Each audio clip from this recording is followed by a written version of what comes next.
memory of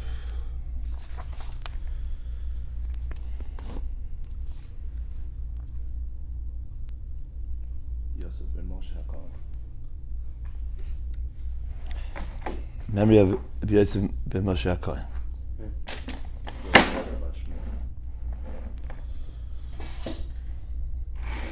Okay, then we're up to Va'al HaZiva'ot. My Ziva'ot. We are now by the two dots on Nuntet Amud Aleph. 10 lines to the top. The last narrow line. Okay, so if you go back to the beginning of the Mishnah, in Haroeh, it said there,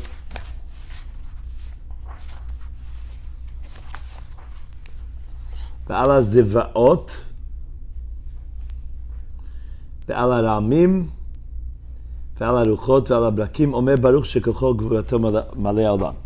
So what are ze'avot? Ma ze'avot? Amar Rav Katina goha. It's an earthquake. Rav Katina have a ka'azal be'urcha kimota apitcha de be'uva tamyo. When he came to the house of the magician, the one who practiced witchcraft, that's a certain type of witchcraft called Ov, one of the Avirot in the Torah, you're not allowed to practice that. Gonach Goha. The ground shook and it roared. Oma miyoda uivotami hagoyo ma'u. Does this witch maybe know where the source of this earthquake is? Ramalei Kolo. He answered him with a very loud voice. Ketino, Ketino, amai lo yodano. Why wouldn't I know? When HaKadosh Baruch Hu remembers his children that are submerged in pain amongst the nations, they're suffering in the Galut. Morid shtei demaot layom hagadol, v'kolo nishma misof ha'olam ve'ad sofo. HaKadosh Baruch Hu cries, two tears drop into the great ocean. What ocean is that? It's a machlokes, I think, if Yam HaGadol is Mediterranean or the Atlantic. And his voice is heard from one side of the world to the other. V'hainu goa, and that is the earthquake, which really is a tsunami, because it starts this earthquake from the bottom of the ocean. That's really what it is. V'hainu goa, they were quoting this Gemara by the tsunami a lot. That is the goa. Amar Rav Katina, overtime kadivhu mile kadivin. That Ova is a liar, and his words are lies. Because then, if that was true, that's what this was a result of, there would have been two earthquakes. You would have heard one and then a second. Velohi, says the Gemara, but that's not true. Goa Ovid.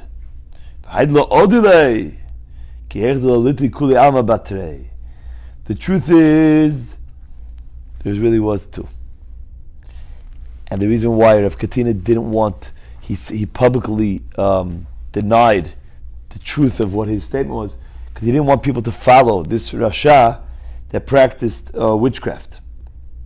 And you're not allowed to praise the actions of Ovidei Kochavim, because it causes others to follow their ways and to attach themselves to these people.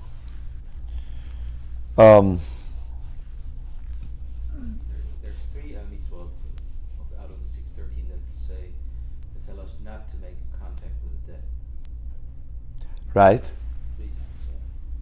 3 times that it mentions it? Yeah, 3 times out of 613. Yeah, we're not allowed to do it. They were not allowed to have contact with the dead. So Right. It tells us 3 times. It must be possible to do it.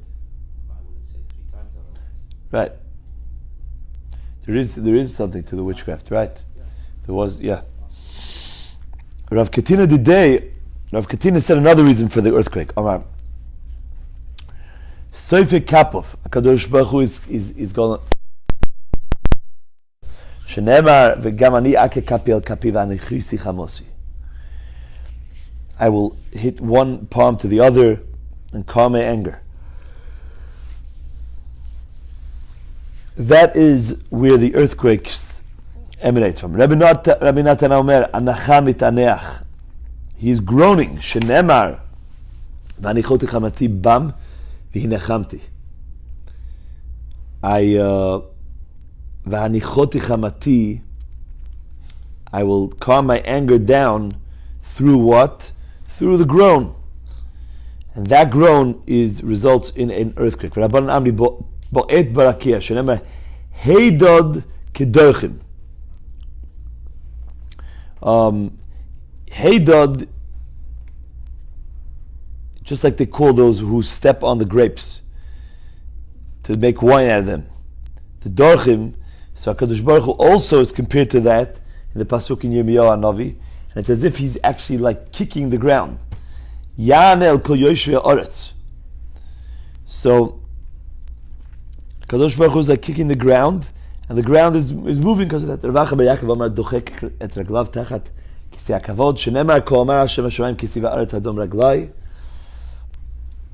He is ki'ilu, pushing his legs, his feet, underneath the kisei hakavod. Because it says that Hashem's chair is the heavens, and the footstool is the ground, is the land. So obviously these are not, HaKadosh Baruch Hu doesn't have a body, doesn't have anything to do with the body, but it's just a mashal.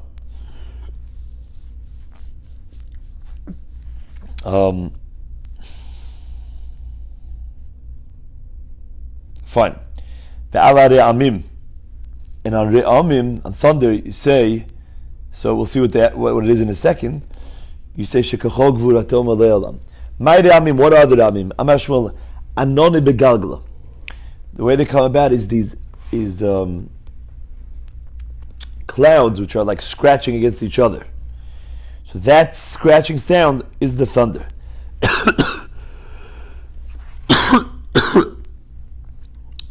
That's the first pshat in Rashi.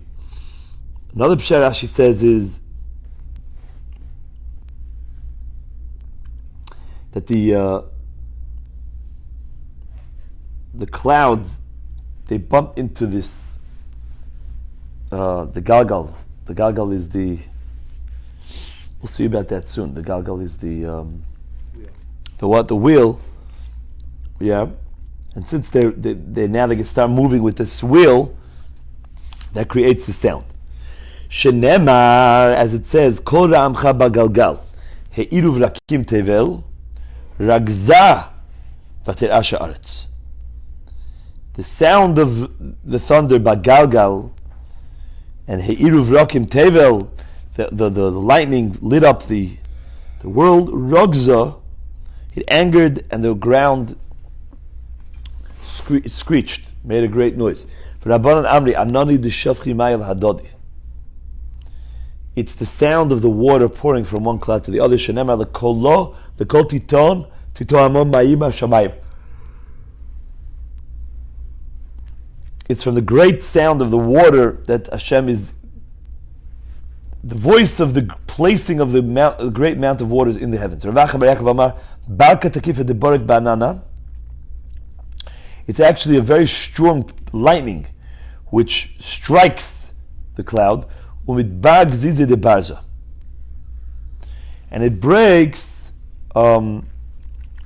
these pieces of hail, and that breaking sound is what you hear and results in thunder. When the clouds are hollow,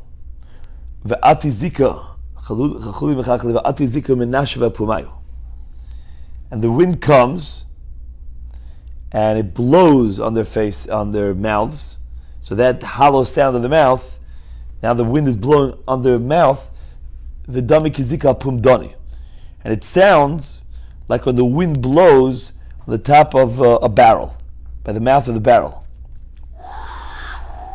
that sound is the sound of thunder. Yaakov, says the Gemara, the most reasonable one is Rav Acha bar Yaakov that said it's a lightning that's hitting the cloud, which hits these pieces of hail. The barik barkel menami anani ve'ati mitra, because we see that always before the thunder, we always see the lightning, and then we hear the thunder, and then the rain comes down from the broken hail inside the cloud, which just broke through by being struck from the lightning, therefore it melts into rain. So therefore, since we see this phenomenon always in this order, therefore we know that the lightning has what to do with the thunder as well. The ala ruchot, and on the winds. My ruchot, what are these types of winds that you make this bracha? I'm going to buy a zafa. Zapa is like a...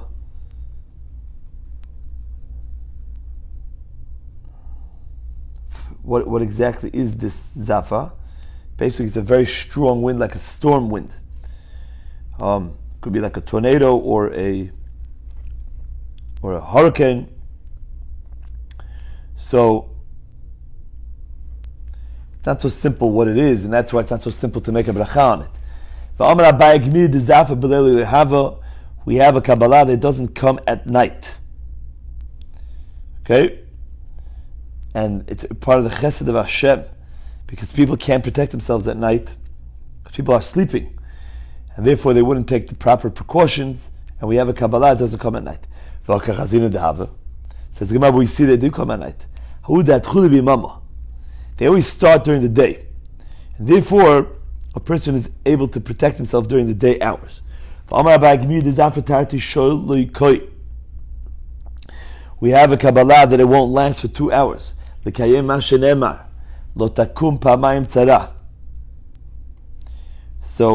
the tzara won't last pa'amayim, 2 times.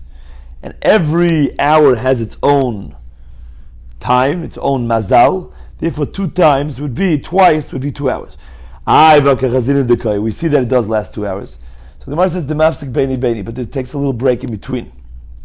And that doesn't ever go straight 2 hours straight. Okay. On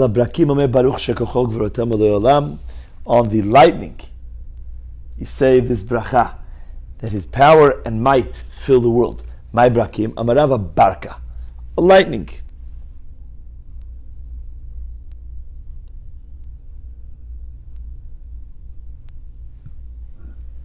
The Mashal learns that the Gemara's question was, what is brakim in plural? Does it mean you have to see 2 lightnings? And the Gemara answers no, only one. The Amarava barka yichida ubarka chiva ubarka yirokta. A single lightning, or a white, or a yellow, and the clouds which come up from the west side,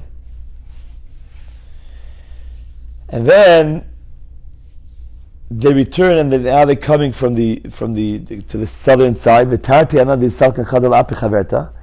Or 2 clouds who are greeting each other. One comes from one side, one to the other, and they greet. Kulu kashan. All those that we just mentioned are not good for the world. They're not a bracha. What do we have to know this for? So that if you see this, you should pray for mercy. And the Gemara quantifies that. That's only at night.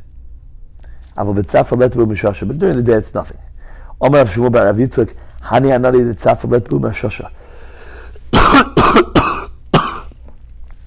Those morning clouds have nothing. And you can't even depend on them for rain.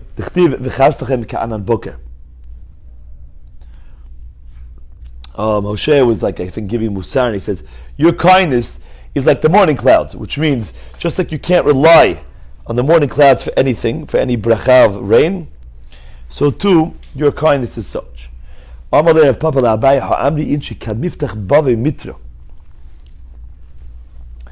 people say,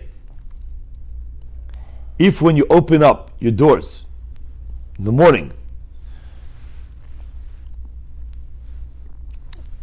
rain falls for you. We tell you Bachamara. Then we tell you if you are a driver that drives the grain from place to place on the donkeys, Moch Sakich Ugni.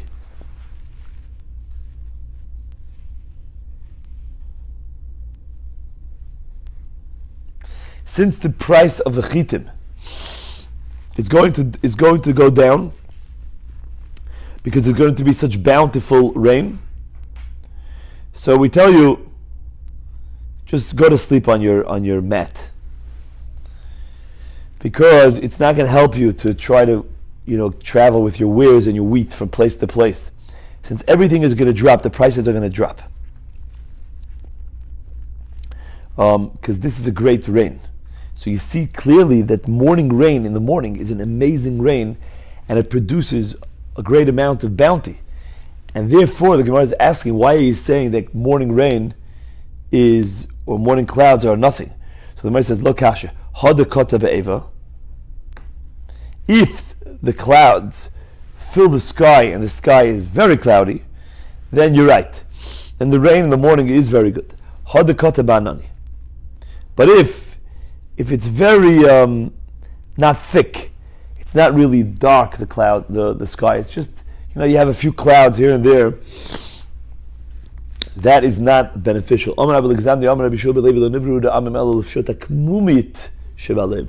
This Gemara, tell your children, bring this home. The thunder was only created to straighten out the crookedness in one's heart. Especially in Florida, Miami, they're very loud. They're very loud, much louder than the rest of than New York. Kadosh Baruch Hu made the world so that we shall fear Him, and therefore, so everything is really there for us to fear Hashem. But when something's actually very fearful, so it's obvious that that's what it's for. When you jump up, it's for you to know that shekocho ugvurato malei olam, that His might fills the world, and it's a time to do teshuvah. Amar Rabbi Alexander, Amar Rabbi Shimon Levi, if someone sees the rainbow in the clouds, he should fall on his face. It's like seeing some sort of vision of Hashem. That was the vision that Yechezkel said. He compared seeing the honor of Hashem like seeing the rainbow in the clouds. And I saw it and I fell on my face. In Eretz Yisrael, they would actually curse one who fell on his face when he saw a rainbow, because it appeared as if he was bowing down to the actual rainbow. But of course, you do bless Hashem. My mevorech, Baruch zocher habrit.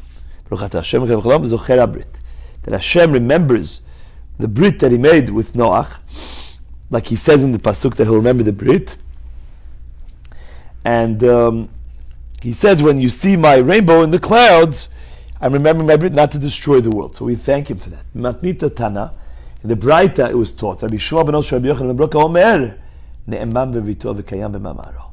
He is faithful in His covenant, v'kayam, and he stands faithful b'mamaro in what he said. Which means, one pshat is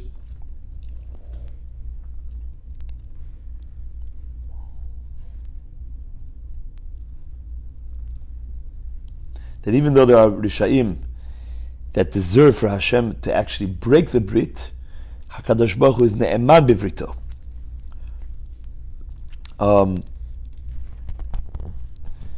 Hashem is faithful in His Brit that He made. Amar Papa Hilkach Nemrinu Letavayu Baruch Atah Zocher HaBrit v'Ne'eman Bivrito v'Kayam Amaro. And that's what we do today. Therefore we say both of them. Al Yarim ve'al Gvaot. If you see mountains, valleys, you say Baruch Atah Hashem Kavim Chalam Oseh Ma'aseh V'Reshit. Says the Gemara, Atu Kalhani Da'amran Adha Shalav Ma'aseh V'Reshit Ninu.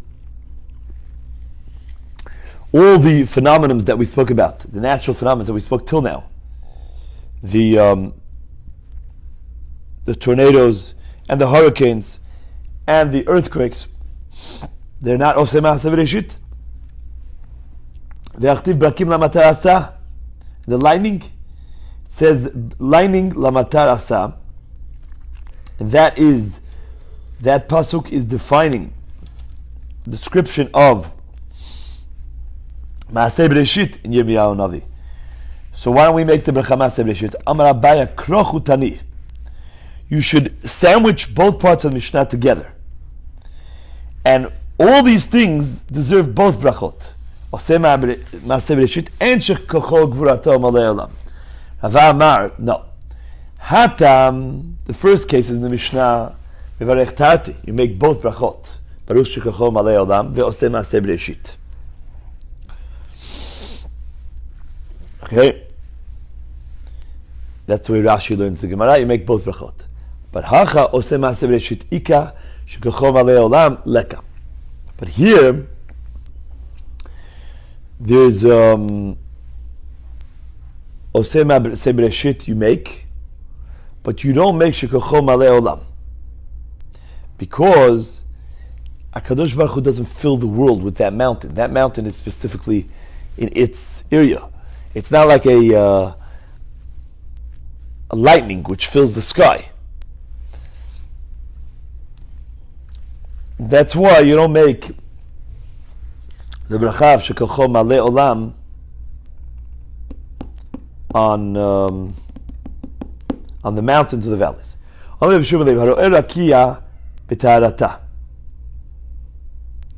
If someone sees the sky without any clouds at all whatsoever, so, and that's the way the world was created originally. Omer Baruch oseh bereshit. We do that now. Miami has it all the time without any clouds, right? So let's see. That's only when it rained the whole night, and in the morning a northerly wind came and revealed the face of the heavens. Okay?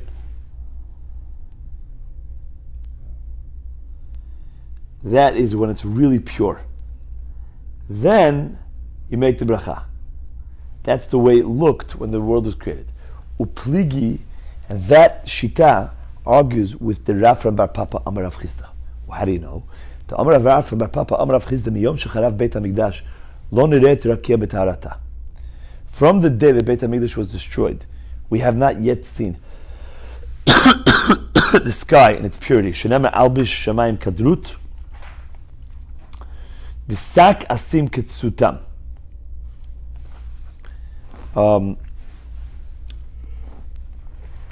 Meaning HaKadosh Baruch Hu now had dressed the skies. They're not, it's not clean anymore. So therefore, from that day on, we cannot make the bracha anymore.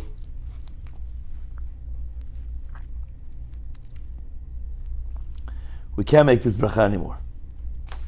Tanura banan. Yeah. If we make different bracha, we mix them up. We say one, we're supposed to say the other. Is it bracha b'talach? Probably not. No. I mean, maybe for the mountains, if you say shekacho gvurato, maybe that's a bracha v'talah. But for the other ones, no. I don't think so. Tanura banan. If someone sees the sun in its time, okay, meaning the way that it was when the world was created on the first Wednesday, on the fourth day of the, where did Hashem place the sun? In a specific place, right? In the Galgal, in the orbit. So if you see it in that place, which we know takes 28 years, right? To get to that place again. Or livana begvurata. Or if someone sees the levana in its strength, whatever that means. V'kochavim imsilotam. Or he sees the constellations,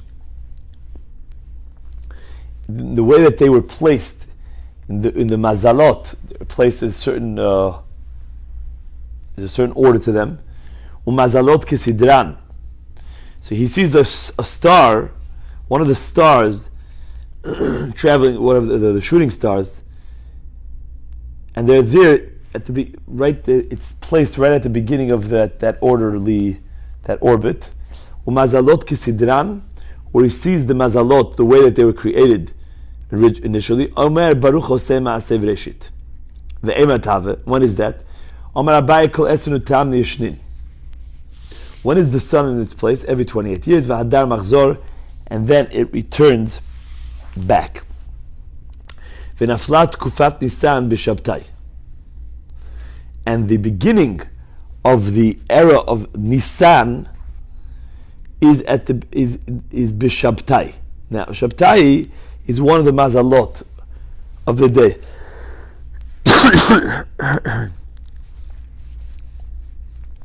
So, Be'ut de Tlat Nagi Arba, which means when the beginning of Nisan begins with Shabtai, okay, at the beginning of that night it's Shabtai. On Tuesday night begins the Tkufa of Nisan with Shabtai. Now, what is Shabtai? So, if you see this Rashi, it's kedai to go through this Rashi here.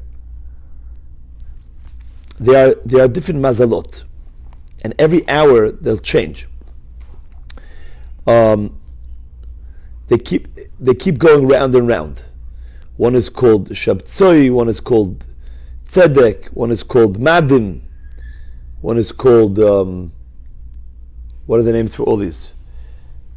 Chama, Noiga, Kochav, and Levana. The planets, they call them? Yeah, these are the planets, right, exactly. Jupiter and all these. So, every one of these governs over an hour. And after an hour, the next one governs. So every 7 hours, it starts again. Okay? Now, they say like this, there's 168 hours per week. Right? So that means that how many times does 7 go into 168? 24 times. So that means that each one of these planets, so to speak, in their orbit, governs 24 times a week. And every week starts a brand new cycle.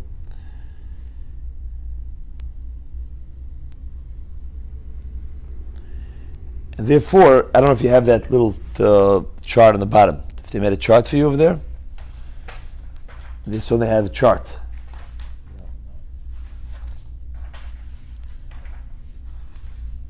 So basically, the chart shows here that the beginning of the day in 1 week, the first hour of each day will have a different one of these 7 planets governing and being the king. So the way that the world was created, the original initial way is that Nisan began with Shabtai. Well, how do they translate Shabtai? Which one is that? Saturn, starting on Tuesday night, the beginning of Wednesday, which is the day that the sun was created. So that's exactly the way it is. So it only gets there once every 28 years, precisely. Rabbi Yehuda Omer haro'eh et hayam. Rabbi Yehuda says, one who sees the Yam HaGadol, he makes the bracha, Baruch she'atza et hayam HaGadol. Lifrakim ad kama. Now, he says it only if you see it lifrakim, once in a while. Because otherwise, then a person's not in awe of it anymore if he sees it very often. Now, what is the Yam HaGadol? So the Rosh writes that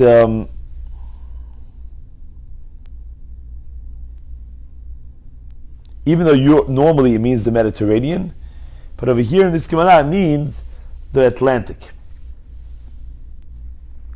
Okay? But the Shulchan Aruch brings another shita that it's the Mediterranean. And it's a whole diyun, what it really is. And many argue with the Shulchan Aruch about this, and they say it's really the Atlantic. At the end of the day, it's not so simple if you can make this bracha, because there are many different opinions.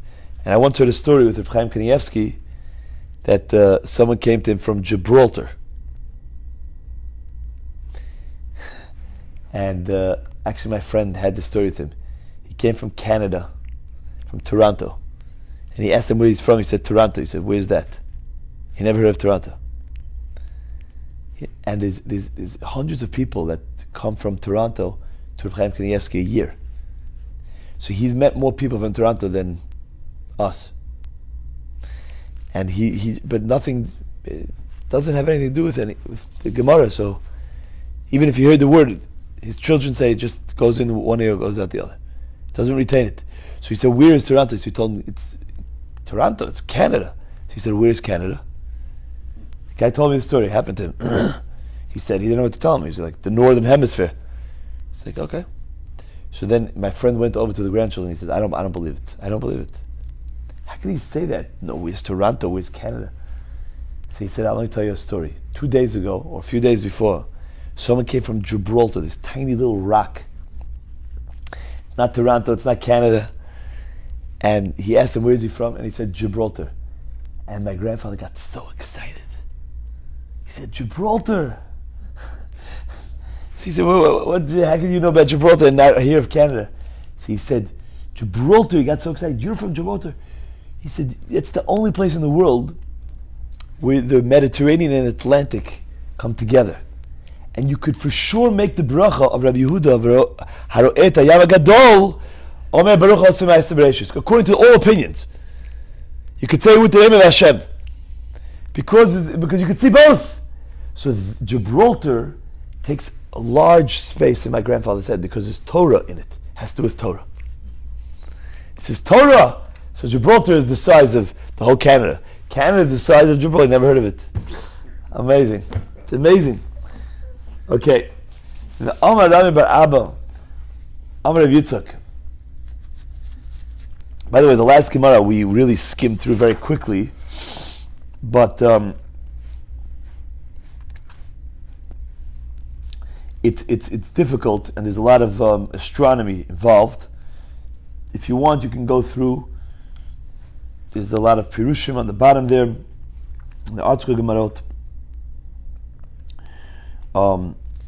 But I think that we should just continue. For speaking about when the Levana is in its strength, and the cheshbon of 28 years exactly, and all these things. Okay.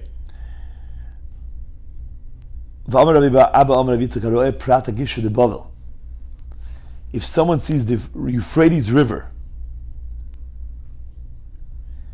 above the bridge of Bavel, Omer Baruch Hoseh Ma'aseh V'Reshit, which means after the bridge in Bavel, people played around with the river, and it was man-made. But above that area, it was still the original way that Hashem made it, and you make this bracha. Va'idnu deshanyu parsai. But now the Persians already, they messed around with it, they changed it. So it's only if you see it, mi Beishavor ula'el, from the place called Beishavor and higher than that area. Rav Yosef Amar, only me'ihi dekiru ula'el, only higher than that from a place called Ihi Dekir. Rami Bar Abba ro'eh diglat hagishu deshabistana. If someone sees the river Diglat from the Bistana bridge and above, Omer Baruch Oseh Bereshit. Oseh Maseh Bereshit. Now, what is this Nahar Diglat? That is the river in the Torah which is called, right? There are 4 rivers that came out from Gan Eden. That's called Nahar Chidekel. My Chidekel. Why does the Torah call it Chidekel? It says the Gemara, Amar Rav Ashi Shememav Chadin v'Kalin. They're very sharp, the waters, and they're very light waters. So they're very good to drink because they're not too heavy for the body.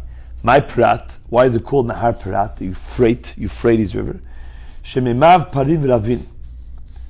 Because its waters, they multiply by themselves without the aid of rain. Others say that they're very healthy for people, when others say they irrigate the land and they make the land grow, but there's something very, very good about them. The Amar Rava, Hay de Khalifa ben Mechuza, Mishum de Shotumai de Diglat. The reason why the people of Mechuza are so sharp, and he was from Mechuza, Rava, he says because they drink the waters of the Nahar Diglat, Nahar Chidekel. Hay de Gichori, the reason why Mishum de Mishamshi Mama, the reason why they're so red is because they're mishamish during the daytime. Therefore, the children come out red like the day. And the reason why their eyes are very, they move about a lot, because they live in very dark homes. Very interesting. So therefore their eyes are trying to, I guess, catch the light, so they move around a lot. What the Mishnah said, that if you didn't have rain for a long time, and the tzibur comes together, and it rains, you say Baruch Ata Hashem Elokeinu Tov, the good one, v'hametiv, who gives the good. Okay? And that's why today, generally, we don't make this bracha for rain, because generally we don't go through such a long period of time where it doesn't rain. Ve'ala geshamim atov v'hametiv mevarech. Ve'amar Rabavo ve'amar Rabbav titatana me'emata mevarech ve'ala geshamim v'sheyetze chatan lekrat kala. You're telling me that you make a atov v'hametiv, but we have a bracha that says, when do we make a bracha on the geshamim? When the Chatan and the Kala come to greet each other. What does that mean? That means that the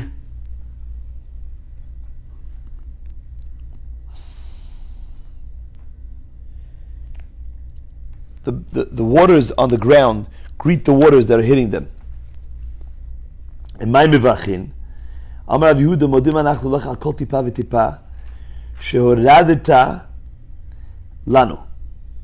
We thank you, Hashem, for every drop that you brought down for us. Rabbi Yochanan Messiah B'Hachin, he finished the bracha like this: Ilu finu malei shira kayam. If our mouths would be filled with song like the ocean, right? And v'chulu, etc. The rest of Nishmat. Ein anu maspikin l'odot l'cha Hashem Elokeinu. We wouldn't be able to thank you. Ad, until the end of Nishmat v'chol koma lefanecha tishtachaveh, and then you end off Baruch Ata Hashem, Rov haodaot. Rov haodaot, meaning with most of the thanks belong to you. So the question of the Gemara is that we don't say the bracha v'hatov v'hametiv, but rather this bracha we see in the Braita. So that's the Gemara's question. But the Gemara interjects with another problem for a second. What does that mean? Mostly thankful. So the Gemara says, Rov ha'odot v'lo kol ha'odot. Amar Rabba ema hakel ha'odot. Yeah, you don't say Rov, you say hakel ha'odot, the Hashem of thanks. Amar Papa Hilkach leminu l'tavayu. Therefore we end off with both. Rov ha'odot v'hakel ha'odot. And now the word Rov means as follows. the one who has much thanks and the God of the thanks. If you say them together, then Rov now has a different connotation. But the Gemara goes back to the Kasha, the Elakasha. It says the Gemara, but still, however, why do we say this bracha if we said before that the Mishnah says Atov Hamitiv? So the Gemara says, Lo Kasha. Ha de Shama Mashma, Ha de Chazem Mechzi. If you heard about the rain, you say Atov Hamitiv. But if you see the rain, you have to thank Hashem even more, and you say Modim Anachnu Lach. The Shama Mishma Hainu B'Sturot Tovot. So Utanan al B'Sturot Tovot Omer Baruch Atov Hamitiv. If he just heard about it, then why would it be different than the rest of the Mishnah? The Mishnah already says that if you hear about good tidings, you say Baruch Atov Hamitiv. So why would the Mishnah have to make a separate category for rain? And say that for rain you say Baruch Atov Hamitiv. And the Gemara is now interpreting that to mean when you hear about the rain. But hearing about good tidings, the Mishnah already says that you make Atov Hamitiv. Ela ide ve'ide dechazi mechzi. Atov Hamitiv and Modim Anachnu Lach is when you see it. So which one is it? This one or that one? V'lo kasha. Ha de'ata purta, if it's just a small amount of rain, like a chatan meeting the kala. So you say the bracha of Modim Anachnu Lach. Hatov Hamitiv is the atatuva. Is when much rain falls.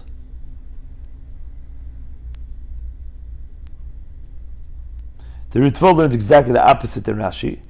He says Atov Hamitiv is a small amount of rain. Okay. The Ibaytem others say Hava Hada Atatuva. Both berachot are when much rain falls. V'lo kasha. Hada itle ara. If someone owns land, so he says Atov Hamitiv. Hada letle ara. Modim Anachnu Lach is even if you don't own land. Okay, so he's thanking Hashem for the rain for everybody else. But Atov Hamitiv has to be personal. If you own land, that will benefit. Itle ara Atov Hamitiv mevarech. Says the Gemara, if he owns land, he says Atov Hamitiv. Tanya, we learned in a Braita. Bana bayit chadash v'kana kalim chadash. Omer Baruch shechayanu v'kiyonu la'azman hazeh.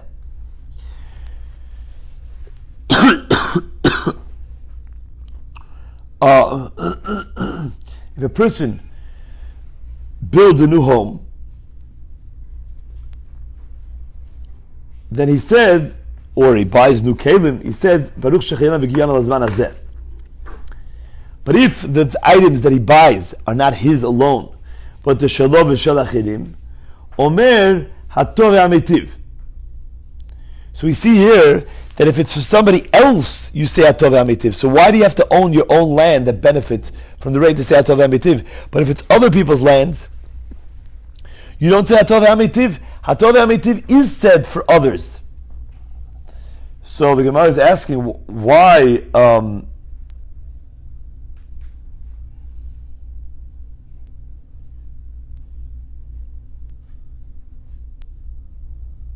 So now, what do we see in this Braita? This Braita says the opposite. The Braita says if it's other people's, you say Atov Hamitiv. If it's your own, you say Shechayanu.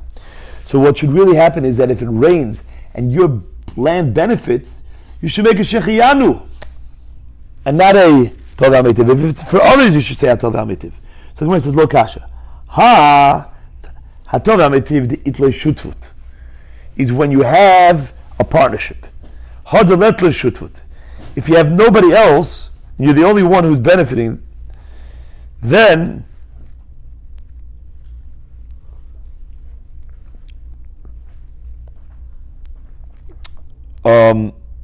you say Atov Hamitiv. Why? What's the difference? So the Gemara is saying like this: if you own the land with other people, then you have to say Hatov Hashem is good v'hamitiv, and He does good for others as well.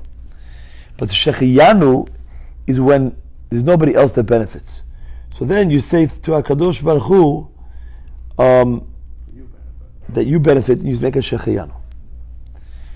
והתניא קצרו של דבר, על שלו אומר ברוך שחיינו וכיוון על שלו ושל חברו אומר ברוך הטוב והמיטיב. And the Gemara actually says that there's a Braita that says that if you own it with others, you say הטוב והמיטיב. If you own it yourself, you say Shechianu. So the Gemara says, "V'chalecha de'let la'achrina ba'adei." If you have nobody else to enjoy the pleasure, you don't make hatov v'amitiv. V'atanya amru lo yadai ishtav zachar amei baruch hatov v'amitiv. Doesn't it say in the Braita that if they tell you that your wife gave birth to a boy, you say hatov v'amitiv? Nobody else is benefiting from that child. He has a wife, and she's also very happy that they had a boy. And therefore, so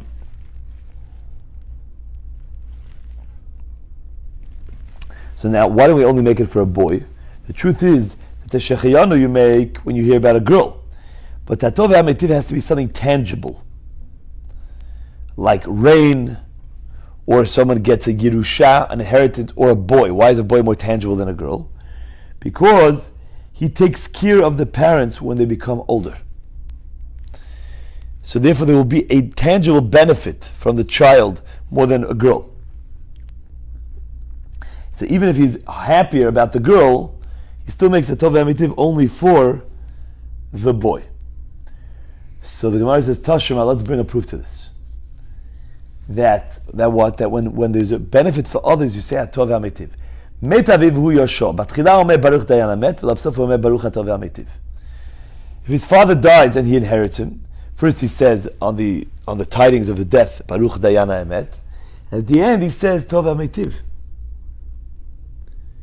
So the Gemara is asking that you say tov hamitiv even though he's the only one who benefits from the Yerusha. We're talking about when he has brothers. So there are many people benefiting. It says that Tashema, says the Gemara, it's not so, because it says Shinu Yayin Eno Tzarich Livarech. Someone's drinking wine during the Suda. They bring him another wine, which is better than the first one.